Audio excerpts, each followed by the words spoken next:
नमस्कार, मैं शिवानी रतूड़ी, आर्यभट्ट टाइम्स में आपका स्वागत है। जेडीयू में इन दिनों वक्फ संशोधन बिल को लेकर सियासी हलचल तेज हो गई है। संसद में इस बिल का समर्थन करना पार्टी को भारी पड़ता दिख रहा है।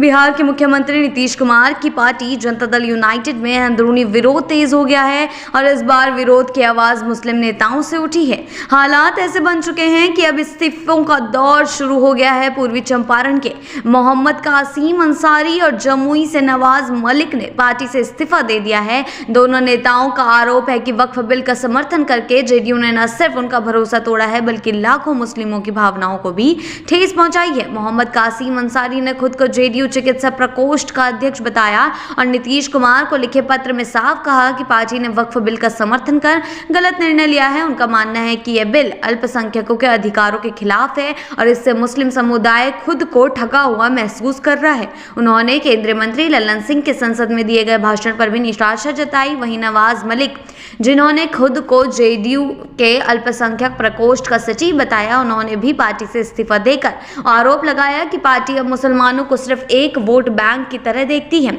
उनके अनुसार वक्फ बिल के समर्थन से मुस्लिम समुदाय पूरी तरह आहत है और ऐसे में पार्टी में बने रहना अब संभव नहीं है। जैसे ही ये इस्तीफा सामने आए, जेडीयू ने फौरन मोर्चा संभाला। पार्टी के राष्ट्रीय प्रवक्ता राजीव रंजन प्रसाद ने सफाई दी कि जिन दो नेताओं ने इस्तीफा दिया है वे पार्टी के अधिकृत पदाधिकारी हैं ही नहीं।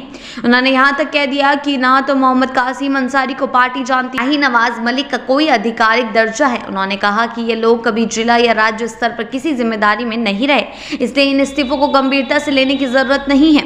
हालांकि पार्टी प्रवक्ताओं की इन दलीलों से बात खत्म नहीं दिख रही है। जेडीयू के अंदर से ही कई मुस्लिम नेता अब खुलकर इस बिल के विरोध में सामने आने लगे हैं। पार्टी के राष्ट्रीय महासचिव गुलाम रसूल बलियावी ने सार्वजनिक रूप से वक्फ बिल का विरोध किया और यहां तक कहा कि वह इसके खिलाफ सुप्रीम कोर्ट जाएंगे। बलियावी का यह बयान पार्टी के अंदर की नाराजगी की गवाही देता है।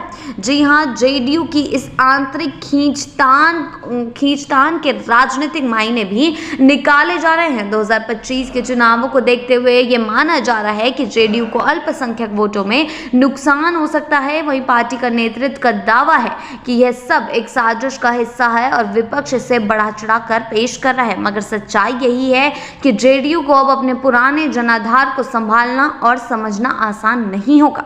अब ये देखना दिलचस्प होगा कि नीतीश कुमार इस संकट से अपनी पार्टी को कैसे निकालते हैं। क्या वह मुस्लिम नेताओं की नाराजगी को दूर करने की कोशिश करेंगे या फिर पार्टी के रुख पर अडिग रहेंगे। वहीं यह सवाल भी उठता है कि वक्फ बिल पर समर्थन देकर जेडीयू ने क्या कोई लंबी रणनीति बनाई है या यह फैसला सिर्फ एनडीए के दबाव में लिया गया है। इन सभी सवालों के जवाब आने वाले दिनों में साफ होंगे। लेकिन फिलहाल जेडीयू के सामने एक बड़ा राजनीतिक संकट खड़ा हो गया है जो उसके मुस्लिम वोट बैंक को खिसका सकता है। आगे के अपडेट्स के लिए जुड़े रहें आर्यभट्ट टाइम्स के साथ ही चैनल को सब्सक्राइब करना ना भूलें और हमारी फेसबुक और वेबसाइट के साथ भी जरूर जुड़ें।